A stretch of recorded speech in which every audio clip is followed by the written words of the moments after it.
Armu ja rahu kõigile, armsad sõbrad. Alustan sealt, kus eelmine kord pooleli jäin. Nagu rääkisin, et minu sisse tekkis küsimus ja ma hakkasin selle küsimusele vastuseid otsima. Ja ma mõtlesin, et see on üks pisike teema, aga see väike teema kujunes minu sees nii suureks, et ma vaatasin, kui ma olen juba jõudnud 10 lehekülge ära kirjutada, siis mõtlesin, et see teema vajab rohkem selgitust. Seesama pilt oli ka eelmine kord siin üleval, mis on tähtis selles elus. Võib-olla sulle natuke meenub, ma olen vene ajal õppinud Abja keskkoolis ja seal oli anatoomiatund, seal oli bioloogiatund, seal oli füüsika, keemia, geograafia, aga mul ei õpetatud seal jumalatust. Ja ma tahaksin näidata selle pildiga siis, et mina usun, et inimene koosneb rohkem kui ainult hingest ja lihast. Mind õpetati, on olemas ju 5 meeleelundit meie sees. Mida näeme, mida kuuleme, mida nuusutame, mida kompame, mida maitseme, niimoodi edasi. Ja nüüd on öeldud, on veel mingi 6. meel. Ma nimetan seda kõhutundeks. Aga siiski ma ei teadnud, et minu sees on olemas ka vaim. Meie ümber on ihu, seal sees on hing ja hing on meie emotsioonid, tunded ja seal sügavamal on veel midagi. Ja kui ma tulin usku, hakkasin uskuma Jumalasse, siis rohkem hakkas see vaimu osa minu sees kasvama. Ja see vaimu osa minu sees hakkas mõjutama minu hinge ja minu ihu. Nii et kolosslastele ütleb ka niimoodi, et surmake nüüd need liikmed, mis on maa peal. Me elame maa peal ja ta ütleb, et maa peal on hoorus, rüvedus, kirg, kuri himu, jahnus. Nüüd kui ma ütlen, kas me oleme kogenud ahnust? Iga inimene vist kogenud ahnust. Lapsepõlves juba tahtsid omal hoida midagi, ei andnud kellegile. See oli kuidagi meie sisse tulnud, teadmatult. Ja Jumala sõna ütleb, et see on ebajumala teenistus. Ta on rohkem raha, ta on rohkem palka, loomulik, ta on ilusamaid riideid. See on kuidagi meie sees. Ja ma ei räägi, et me ei vajaks seda midagi. Me vajame seda kõike. Kes ei vajaks, et tema pensionu läheks 10-kordseks või palk läheks 100-kordseks või mida iganes. Me kõik tahame midagi. Aga läbi Jumala nüüd asjad lähevad tasakaalu. Ja väga tähtis on see, kus oled sina siis suunanud oma elu. Kas oled suunanud siia nihulike asjade peale, otsid ainult seda, et sa tunneksid hästi, et sinu emotsioonid oleksid kõrgel, muretseksid ainult neid, mis siin maa peal on, et su muretsed toidulauale, eestlastel on hea mure, muretsevad toidulauale ja muretsevad autosi ja muretsevad võib-olla abikaasasi, ma ei tea. Aga kus on sinu suund? Kas otsid seda maist või otsid sa seda vaimset? Ja paljud inimesed ütlevad, kuule, see otsimine, see on ullikestele. Kuule, kui me kõik hakkame siin mingit vaimset asja otsima, kes siis tööd tegema hakkab? Kes seda reaalset elu elama hakkab? Ja mõeldakse nagu usklik elagi reaalset elu. Aga see eristab meid väga palju, kas me otsime Jumalat või otsime me seda maailma, mis meie ümber on.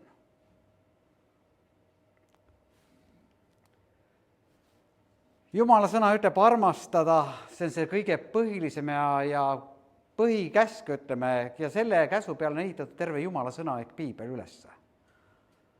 Armastada teda kogu oma südamega ja kogu oma mõistusega, kogu oma jõuga ning armastada ligemist nagu iseennast on palju rohkem kui põletusohvrid ja muud ohvrid. Mis ta siis ütleb siit? Armastada teda kogu oma südamega, mis mu sees on. Armastada teda kogu oma mõistusega, see teine ring, see on see mõistus. Ja kogu oma jõuga, see ihu. Armastada Jumalat sellisel viisil ja oma ligimist nagu iseennast, siis oled kõik käsud täitnud maa peal. Sul ei ole vaja rohkem midagi teha. selles suhtes, sa täidad siis Jumala kõige kõrgemat käsku siin maa peal. Ja kui sa armastad Jumalat, see paneb vaimu elama sinu sees. Kui sa ütled siin vaimus, issand, anna mulle andeks minu eksimused. Jumal, ma tulen sinu juurde, ole minu issandaks. Juhi mind, kallis püha vaim. Kui me hakkame tegelema selle vaimsema poolega, siis see vaim saab elustatud meie sees. Otsam sõna, meil on kirgastatud, elustatud, midagi hakkab sinu sees tööle. Ja see annab sulle nagu uue loomuse sinu sisse, uue mõtteviisi, uue arusaamise üldse elust. Isegi elustiil võib täielikult muutuda. Riided võivad muutuda meie seljas. Minu riided mäletan ikka, mul läheb naerma, ikka mõtlen, kui Mirjamil kohtusin, kuidas ma käisin, kampsun oli püksis ja sellisel viisil ja neondressid ja sellised, tänapäeval võib-olla läheb moodi, aga koos Mirjamiga elades hakkasin kuulama ka, nagu teda ka, et mis oleks nagu hea käia. Ja ühel mõtlen, et Mirjam ütleb, see on väga ilus, see sobib sulle, see on nii nõme värv, aga ühel hetkel saab see minu lemmikuks. Kõik hakkab kuidagi muutuma minu ümber. Ja sa saad nagu uueks inimeseks. Kui see vaim saab suureks sinu sees, siis sa muutud nii ihulikult kui ka hingeliselt. Ma usun, et ma olen nüüd selle 33 aasta jooksul, kui ma nüüd olen pastorina teeninud, palju kindlamaks saanud. Ma olen võib-olla rohkem kannatlikum olnud. Mul on asjad, mida ma varem nagu ei olnud. Ja mõni, mäletan, olin ühe inimese juures ja ütles, et no sul peab ikka tugev iseloom olema. Mul ei olnud seda tugevat iseloomu. Aga see vaim hakkas muutma mind ja tõi tugevama iseloomu. See oli niisugune eelmine kord, kui ma jagasin seda teemat, et niimoodi me läksime. Ja siis on see pilt, mis jäi meie viimaseks pildiks. Siin on jälle ringid, vaim ja hing, aga see on siis, kui me sureme, ihu meie ümbert ära võetud, mis järele jääb? Vaim ja hing. Aga kui see ei ole elustatud sinu sees ja see on siis surmavald ümber sinu. Kui sa sured, siis me läheme surmavalda, midagi teha ei ole. Iga inimene läheb sinna. Kas usud Jumalat või ei usu Jumalat, sa lähed ikka sinna. Ega ei saa öelda, ma ei usu Jumalat, aga ma elan igavesti maa peal. Või ma usun Jumalat ja elan igavesti, ma ei saa seda igavesti maa peal, ma ei saa seda ka väita. Aga kui me sureme, siis on see, mille peale sina oled toetunud, kui sa oled lihalik inimene, oled selle maise asjade peale ainult elus toetunud, kui see võetakse ühel hetkel ära, siis mis jääb? Tühjus. See, mille peale oled kunagi lootnud, oodanud ja nüüd sured ära ja sul ei ole mitte midagi. Paljana oleme sündinud, paljana läheme ära. Mitte midagi järgi. Ainult sinu hing seal surmavallas koos surnud vaimuk, kui sa ei ole uskunud Jumalasse. Ja siin on see põhiküsimus, mille peale ma hakkasin küsima Jumalalt küsimusi. Ja Jumala sõna ütleb ka, et Jumala riik ei ole söömine ega joomine, see, mis meie ümber on, see on ju kõige vajalikum asi, söök ja jook. Isegi riie pole nii tähtis kui söök ja jook. Kui me ilma riideta on veel võimalik elada, aga ilma söömata ja joomata inimene ei ela kaua. Siis me sureme. Aga Jumala sõna ütleb, et Jumala riik ei ole söömine ega joomine, vaid õigus, rahu ja rõõm. See on üks Jumala vili meie sees, meie vaimus. Õigus see, et Jumal saatis ja läkitas oma poja Jeesuse Kristuse meie pattude eest. Kui meie usume tema surmasse, tema üles tõusmisesse, siis meie vaim elustub ja Jumal kingib meile igavese elu. Väga lihtne ja loogiline, iga inimesel aru saada, puust ja punaselt saab selgeks teha. Ja kui sa ei usu sellesse, usud iseendas, usud rahasse või millegisse muusse, mis seal ümber on, siis kahjuks sa ei pääse taevasse.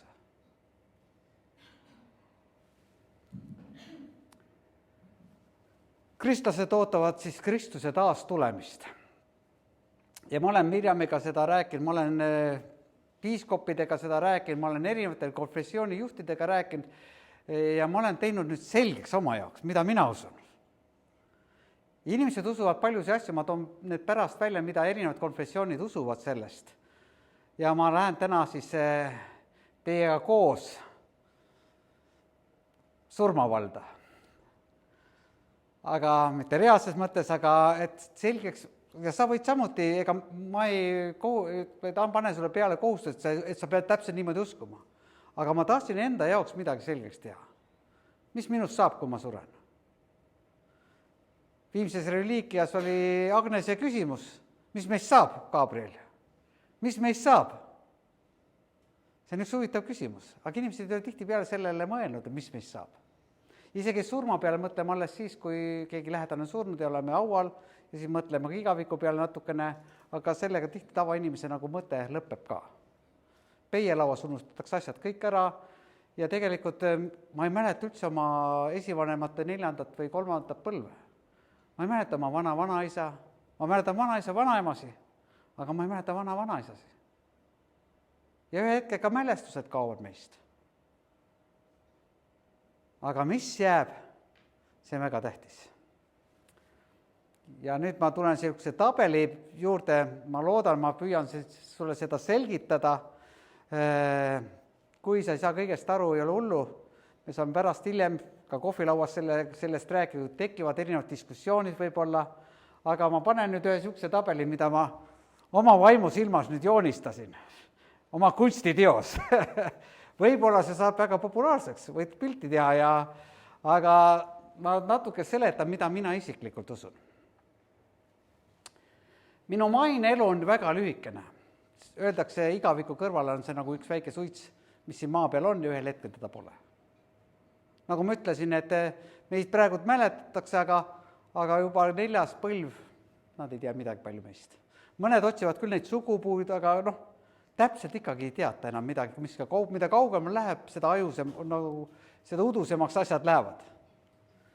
See on meie maine elu ja ühel hetkel, kui me sureme, siis me kõik läheme siia surmavalda. Nüüd ma räägin oma isiklikust kontekstist. Ma usun, et ma lähen siia surmavalda ja olen siin surmavallas ja siin on ka natukene erinevus ja ma tulen selle juurde, ma seletan selle pildi lahti, siis ma hakkan tooma kirjakohti natuke sulle, et sulle rohkem selgitada. Ja kui ma olen surmavallas ja me rääkisime Kristus, me ootame Kristuse taas tulemist. Kui Kristus tuleb, siis ta tõstab mind surmavallas siit ülesse. Ma lähen temasse. Missuguses kehas vormis, mul pole aimugi täpselt. Missugune taevane keha mul on, mul pole aimu sellest. Aga ma saan sinna, kuna minu vaim on elustatud maa peal. Ma uskusin temasse. Ja öeldakse, Kristuse on surmavalla võtmed, ta tuleb, võtab mind ära ja tõmbab endasse. Ja seda nimetakse esimeseks üles tõusmiseks. Ma olen Kristuses ja siis tuleb ühel hetkel siis maa peale tuleb see 1000 aasta rahuriik, kus ma tulen koos Kristusega siia 1000 aasta rahuriiki, et valitseda maa peal koos Kristusega. Ja siis tulevad need nuhtlused, kurat lastakse veel vabadusse, kurat seotakse vahepeal kinni, tuleb 1000 aasta rahurik ja siis kurat tuleb veel eksitama ja sõdima pühadega. Ja siis tuleb need pasunahüüd, trombetihüüd ja pitserite lahti tegemist, 7 pitserit, 7 trombetit, mida ilmutuse raamat räägib. Ja siis Jumal tõmbab meile üles taevasse, kus ta on loonud meile uue taeva ja uue maa. Uus taevas ja uus maa, taevane Jeruusalemm. Ja siin mina usun, et need kohtuotsused toimuvad selle koha peal. Kui Jumala sõna räägib mõnes korras ka surnud, kõik tõusevad üles, siis tegelikult Piibel räägib väga palju äratamisest. Jeesus äratab üles viimsel päevil. Ja kõik ärkavad ja siis on see kohtumõistmine. Ja kui sa ei ole uskunud Jeesusesse, kui sa oled toetunud tema peale, siis surm ja surmavald visatakse tulejärve. See on nende teine surm. Ja kes siin veel läbi märtri veel saavad teiste seal 1000 aasta rahuriigist läbi lähevad, see on nagu teine ülestõusmine. See on nüüd minu versioon. Ja ma olen kuulnud väga palju versioone. Ja keegi ütles, et kuule ära puuri seda nagu palju, et seal on nii palju versioone sellest, mida usutakse. Aga ma jätan selle pildi sulle nagu lihtsalt silmad ette, mõtle selle peale, kuidas sina oled sellest piiblist aru saanud Sest ma ei saa Jumala sõna ehitada ühe kirjakoha peale. Ja ma olen leidnud kinnitust väga paljudest kirjakohtadest. Ja ma isiklikult olen otsinud Jumalat ja Jumala sõnast, et Jumal seletaks mulle asjad lahti. On palju raamatud, mis seletavad omamoodi lahti. On palju erinevate kirikute teoloogilisi raamatud, mis seletavad omamoodi. Aga tähtis on see, kuidas sina usud. Sest tegelikult ma olen juba Jeesuses. Ma olen küll maa peal ihulikult, aga tegelikult ma olen juba Jeesuse juures, Jumala juures, vaimses mõttes.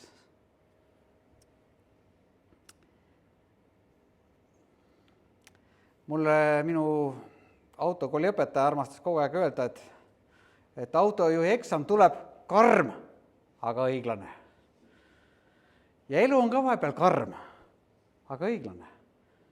Me mõtleme, et ei ole, siin pole õigust, näe, rikkad juhivad vaesemaid.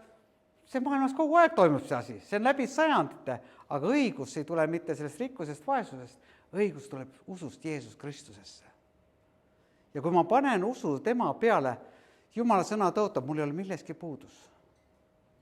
Haljale aasale paned sa mind lebama, hingamisteele saadad sa mind.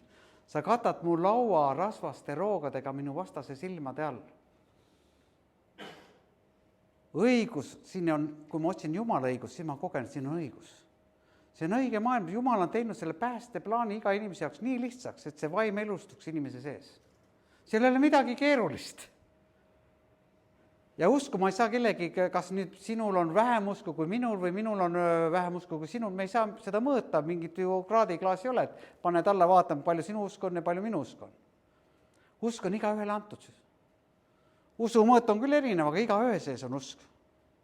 Kui sina usud Jumalasse, Jeesus Kristusesse ja oled teda päästina oma ellu vastu võtnud, siis sind päästetakse surmavallast taevasse.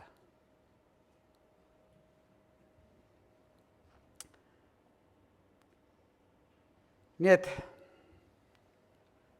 väga tähtis on see, mida me siin maa peal selle lühikese aja jooksul otsustame. See saab määravaks sinu tulevikus. Maine surm lõpetab mais elu, kuid mitte igavest elu. On ju õpetusi ka, et rohkem midagi ei ole.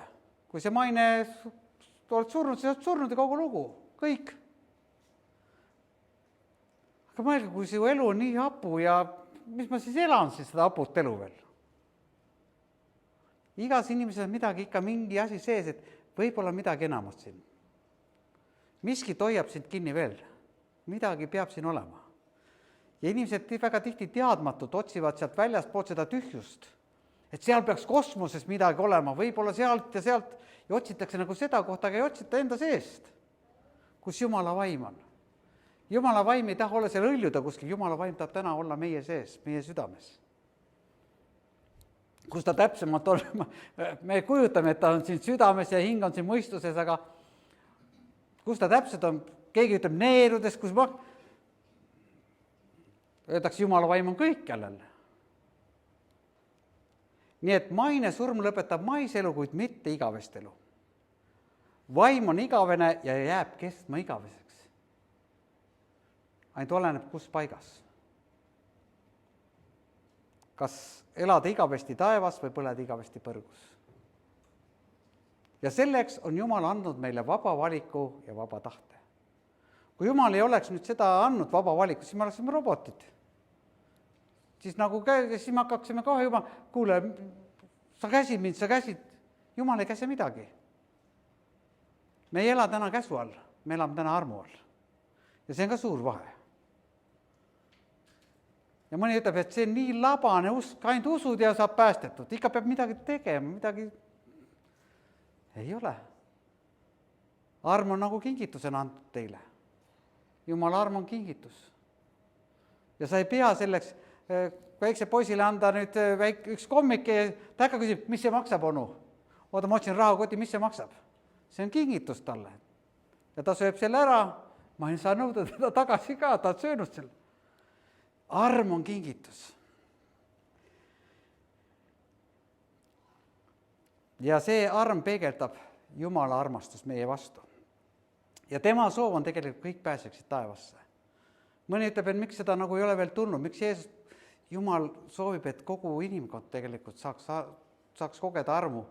Ja Irene tõi siin ühe toreda küsimuse, kuna siin olime ühikas, et mis päev see on, et kui Jumal määras ühe päeva. Jumal määrab kõigile meile ühe sooduspäeva ja sõna ütleb, täna on see päev, täna on see sooduspäev. Täna ei ole must reede, täna on sooduspäev sinu hingele, sinu vaimule, sinu ihule saada päästetud ja elada igavesti Jumala juures. See on soodusaeg, sooduspäev iga ühe jaoks. Ja Jumal kutsubki läbi meie ka inimesi. Ja Jumal väga arvestab, mida sa valid. Ja kui ma mäletan hetki ja ma usun ka sina oma elus, kui sa tulid Jumala juurde, kuidas Jumal hakkas tohutult su elus toimima. Ja sa hakkasid kogema, kuule Jumal, siin asjad lähevad, asjad töötavad. Ma mäletan seda, kui ma püüdsin nagu suitsust loobuda, vaatasin, et inimesed minu ümber ei suitseta, tekkis imelik tunne. Ja ma ei suutnud seda, aga Jumal andis tugevuse jõu. Just selle vaimu kaudu, et ma hakkasin toetuma selle vaimule. Vaimsaks sai tugevaks minu sees ja andis otsustusvõimet. Jumala kartus toob meisse otsustusvõime ja õiged valikud meie elu. Ma ütlen, et suits viib põrgusse, aga lihtsalt suits on üks, mis võib-olla takistab sinu kasvamist Jumalas.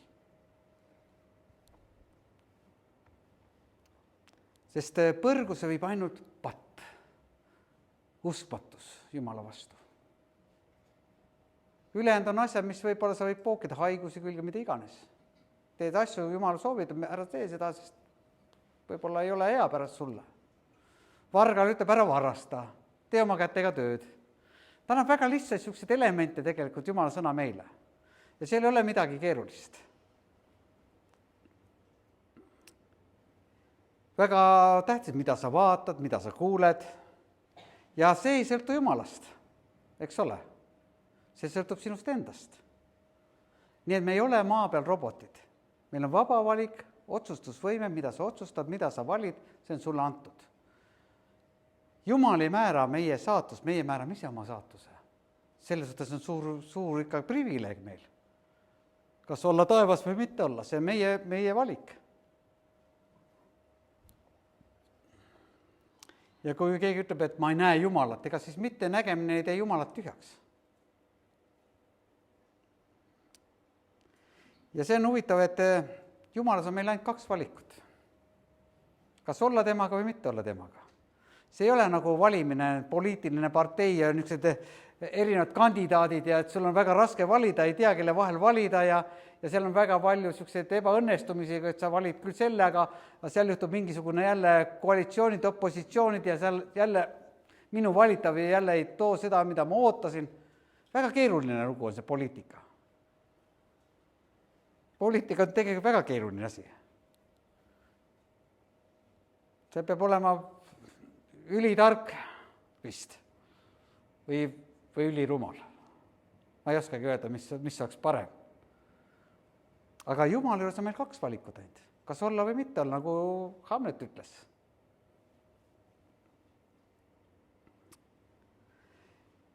Ja Piibel räägib loo, sa oled seda kuulnud kindlasti, ma siia ei too ekraanile, aga see on lugu Luka evangeelium 16. peatükk ja ta räägib 19. salmist, kuidas üks vaene Laatsarus elas. Ja sõna räägib, et ta oli ka haige, ta oli täis paised, ta oli vaene ja ta püüdis otsida toitu rikka mehe laua alt. Ja ta võitles koos koertega veel, et saada võib-olla lihatükki sealt mingi kondi küljest või mida iganes. Ja rikas mees ju teadis, et see vaene mees on laual, aga teda ei huvitanud see asi. Teda ei huvitanud, et ta oli seal haige või teda ei huvitanud, et ta oli vaene. Tollel ajal sotsiaalsed tingimused olid hoopis teistsugused, ei olnud sotsiaaltoetust ega haigekassat. Need olid natuke teistmoodi. Aga Jumala sõna räägib ja siis ühel hetkel nad mõlemad surid. Ja korraga rikas mees oma valus ja vaevas tõstab silmad üles ja näeb, vaene Laatsarus on Abrahamis üles. Ja ta hakkab paluma Abrahami, et Abraham, las Laatsarus paneb näpu vee sisse ja tilgutab mulle suhu, sest mul on kange janu. ja Abraham ütles, et sina said oma elu kätte seal maa peal. Aga nüüd see vaene mees saab oma elu siin kätte. Ja mida Jumal, kui Jeesus tuli maa peale, olid ju kõik käsud olid olemas, mida inimene pidi tegema, armastama ligimest, see oli ju ka käsus sees. Aga inimene kuidagi moodi kaotas selle halastustunde teise vastu. Ja selleks tuli Jeesus Kristus maa peale. Ta ütleb, ma ei taha ohvri, ma tahan halastust. Ja uus nagu isegi käsk on, mul ikka meenub see hea lugu, kuidas, kui sa ütled, näiteks Sille ütleb lapsele enne, jookseb sealt, tuleb poriselt õuest ja ta pannkooke sööma tuleb, et top, mine pese oma käed puhtaks, peab sealt pesema. Ja siis ta nagu, see on sunnitud olukord, eks ole, sa pead käed pesema. Aga mõelge, kui ta nüüd punnvõriga sõidab, on juba 15 ja sa pead tüdrukuga tuttavaks ja käed on õliga koos ja läheb nüüd tüdruku kohtuma ja jäätis sööma ja tüdruk ütleb, et kui see järgmine kord jälle kokku saame, pese käed puhtaks, et need on nii õlised ja ja mida ta teinekord tuleb, kui kokku saab? Kas keegi sunnib teda käsi pesema? Ei sunni. Miskit tema sees paneb seda tegema ja lugupidamine, austus ja võib-olla ka pisikene armastus selle neiu vastu. Keegi käse, aga ta peseb hoolikalt oma käed puhtaks ja nühib nii kaua, kui need puhtaks saavad. Ja Jumala arm täpselt samamoodi on tulnud meie juurde. Ta ei käse midagi, aga ma tahan järgida Jumalat. Ma tahan järgida tema käske, sest need on mulle eluks ja need on mulle vajalikud. Ja isiklikult ma usun, et sellest loost Laasarusest vaesus ei päästa meid, vaid Jeesus Kristus päästab. Kui me loodame temas kõiges oma südamest, siis me tuleme korraks siia ja me juba põhimõtteliselt oleme siin juba. Jeesuses. Ja siis ühel hetkel, see on hoopis teine maailm kindlasti. Ma ei oska seda kirjeldada maailma, aga ma võin ka kirjeldada seda, kuidas seda olukorda näevad ka teised usud. Ja siia ma panin ka väikse küsimärgi ka sinna ja vaatan, aeg läheb, et ma ei tea palju siin. Mul on muidu, ma võin nendest rääkida igast, mul on mitmed kirjakohad. Aga ma tahaksin sulle rääkida, mida teised mõtlevad. Ja järgmine kord võib-olla ma saan rohkem sellest hingest ja sellest asjast rääkida, mida mina usun. Ja väga tähtis on see, et mida sina isiklikult usud. Aga üks on see, kuidas näiteks ütleme ka need inimesed, kellest ma räägin, kas on ta katoliiklane või on ta 7. päeva advendist, mina usun, kui ta usub Jeesus Kristus, saab see samuti pääseb sinna üles taevas nagu minagi. Ei ole vahet. Isegi Jehova tunnistaja, kui ta usub Jeesus Kristus, et see on tema päästja. Ei ole vahet. Ja ma tahaksin siis lugeda, mida arvab katolik kirik. Igal ühel on õigus uskuda nii, nagu ta usub.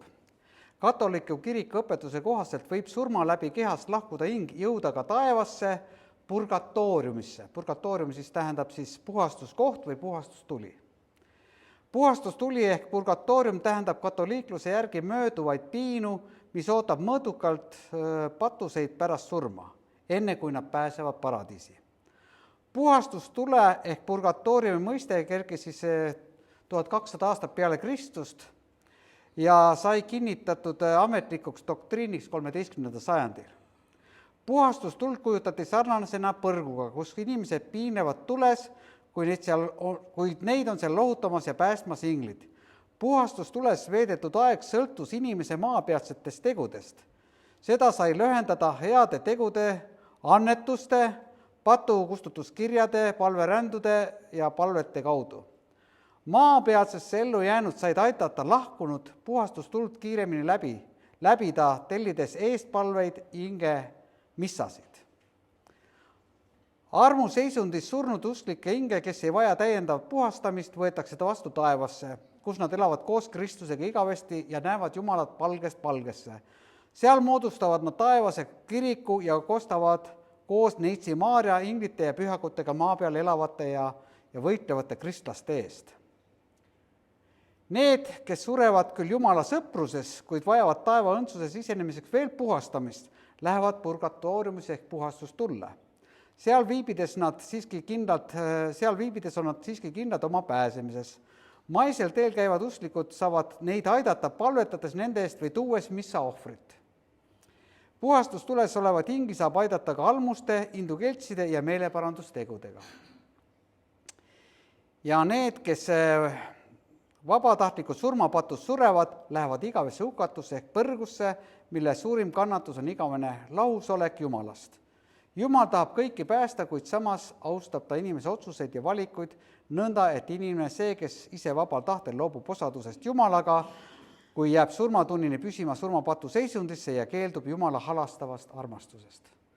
See on nüüd katoliiklaste seisukoht just sellel alal, et sul on veel võimalik pääseda siia, selleks on vaja, kas need inimesed teeksid sinu eest ohvrid kirikule. See on katoliiklaste seisukoht. Vanakiriklikud usutunnistus kinnitavad pühakirja alusel, et viimsel päeval tuleb issand Jeesus Kristus koos inglite pühadega kohut mõistma elavate ja surnute üles. Üksnes Jumal teab, millal see aset leiab. Kõik surnud tõusevad üles, nende ihu taas ühendatakse hingega ning toimub viimne kohus, kus langetakse lõplik otsus iga inimese kohta. Pärast viimset kohtumõistmist hakkab ülestõunud ihu osa saama õiglasest tasust, mis määrati hingele isiklikul kohtumõistmisel. Nii jääb surma ülestõusmise vahele ooteseisund või vaheolukord, kus hing tunneb teatud viisil juba ette seda rõõmu või piina, mis saab tema osaks pärast ülestõusmist ja viimset kohut. Keskaegses teoloogias kujunes välja õpetus 5 ooteruumist, kus hinged ootavad surnute ülestõusmist ja viimset kohut.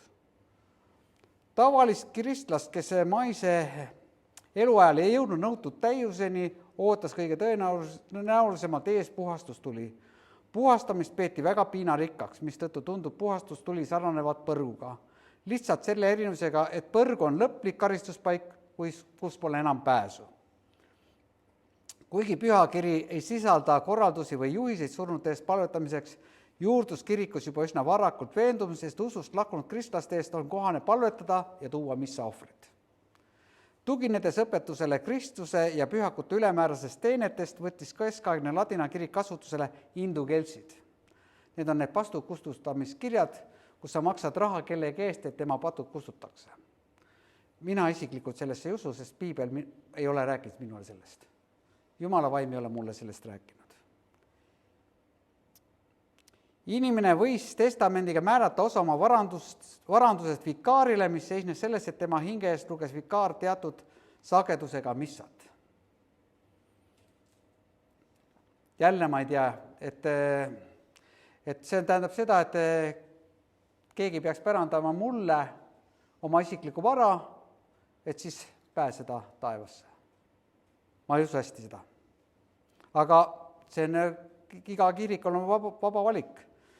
Nüüd ortodokse luterliku kiriku, mis on siis tänapäeva Ameerika Ühendriigis tegutsev konservatiivne Missouri synoodi luterlik kirik, siis neil on siit toodud ka kirjakohti, et uskmatu hing aga vangistatakse põrgusse ja sinna jäävad, mis sel hetkel, surmahetkel siseneb uskliku hing taevasse rõõmu või siis uskmatu hing aga vangistatakse põrgusse. Sinna jäävad hinged kuni ülestõusmise ja viimse kohtuni, mis nende suhtes langetatakse lõplik otsus. Aga siin ka meie, samuti ka kiriku nõukogus on näiteks adventkirik, millesse siis tema usub. Tänapäevases protestantismis ei tähenda kõik protestantlik kirikud. Meie oleme ka protestantlik kirik, täpselt nagu luterlik kirik, nagu baptisti kirik või mida iganes, me oleme protestantlikud kirikud, me ei ole katoliiklased. Ja ta nimetab siis, et tänapäevase protestantismis on samuti kõlanud väited, et põrgut ei ole ja kõik pääsevad taevasse. Nimelt väidetakse, et Jumal on armastus, mistõttu igavene põrgu karistus oleks äärmiselt ebaproportsionaalne, ebaõiglane ja vastuolus Jumala armastusega. Tee, mis tahad, lähme ikka taevasse. Jälle ma vaimselt tunnen, et see ei ole mulle. Aga õigeusu kirik. Aga samas ma mõtlen, mul on väga häid sõpru õigeusu kirikus ka, kellega ma koos oleme ka teeninud Jumalat, olen õigeusu kirikus kella löönud isegi ja aga inimene, kes õigeusu kirikus usub Jeesus Kristust, on täpselt sama seisuses kui minagi. Aga nüüd see kiriku teoloogiline, lihtsalt teoloogia ütleme niimoodi, kuidas aga mõistab õigeusk hinge olukorda pärast surma? Lühidalt vastates järgmiselt, keha lahkub hing läbi pisikliku kohtumõistmise ja jääb ootama surnute üles tõusmist ning lõplikku viimset kohut, saades juba ette teatud määral osa kas paradiisi rõõmudest või põrguvaludest. Inimestel on seatud ükskord surra, pärast seda aga on kohus. Aga nüüd õigeusu kiriku mõned, see ei ole igas õpetuses, aga mõned eriti õigeusus on tuntud õpetus vaimulikest tollimajadest, mis lähtub mõnele vaimulikele isade osaks saanud nägemustest ja seisneb sellest, et pärast surma katsutakse hing läbi tema teele jäävatest kontrollpunktidest, kus tal tuleb oma pattude kohta vastust anda. Üldist ametlikku heakskiitu pole see õpetus õigeusu kirikus siiski pälvinud. Vaimulikud tollimajad õnnelikult läbinud hingedel näidatakse 37 päeva jooksul nii taevaseid eluasemeid kui ka põrgusügavusi, mida mööda ta rändab veel teadmata, kuhu ta ise on määratud. Aga 40. päeva pärast surma toimub isiklik kohus, kus langetakse jumalik otsus selle paiga kohta, kus hingelt tuleb viibida kuni üldise hirmsa kohtuni. Ja ma tean ka, minu sõber üks õigeusu kirikust ütles, kui preester või keegi sureb, siis ongi, tehakse palved kuni 40 päeva. Ja siis on kõik. Ja räägitakse muidugi siukseid lugusid, et kus ühe preestri eest palvetati ja tema kondid olid mustad ja palvetati seni kaua, kui kondid valgeks läksid. Ma ei tea neid asju isiklikult.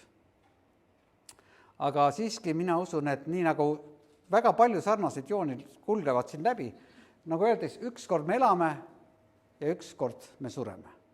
Ei ole siin kuskile, me jälle kuidagi saame siit, me pole võib-olla Jumala juures on, me lähme kuskile, saame mingil moel laiendatud armu Jumala käest. Ma ei usu hästi. Ma ei usu laiendatud armu sisse. Ma usun, ükskord elame, ükskord sureme ja siis on kohus. Need otsused, mida sa maa peal oled teinud, need saavad määravaks sinu tulevikus. Ja sellepärast on väga tähtis käia kogudust, see väga tähtis lugeda Jumala sõna, palvetada, et see vaim sinu sees kasvaks. Ja see kahandab seda ihu. Ühel hetkel ei olegi nii tähtsad see, mis on seal maised asjad.